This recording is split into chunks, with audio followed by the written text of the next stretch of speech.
हर रोज़ की तरह सुबह लेट उठकर ब्रश किया और सूरज भगवान को नमस्कार करके रोज़ाना की तरह मैंने मस्त वाली मैगी बनाई और बैठ गया खाने के बाद मैं बैठ गया पढ़ाई करने। शाम को हम चल पड़ते हैं कुछ खाने, क्योंकि हम कुछ ज़्यादा चटोरे हो चुके हैं। अब हमें वहाँ एक मॉल दिख जाता है और हम सोचते हैं क्यों ना एक जैकेट खरीद ली जाए। आकर कुछ जैकेट ट्राई करते हैं और खरीद कर अपने घर चलते हैं। फिर हम लाइब्रेरी बंद करने जाते हैं और ये क्या है, यहाँ तो पहले से 3 दोस्त बैठे हैं। थोड़े ड्रामे करते हैं और एक आइसक्रीम लेकर चल पड़ते हैं अपने घर की तरफ। ठंड में आइसक्रीम खाने का मजा ही कुछ और है।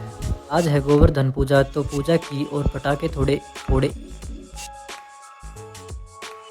इन बच्चों के साथ। फिर खाना खाया और मैं सो गया।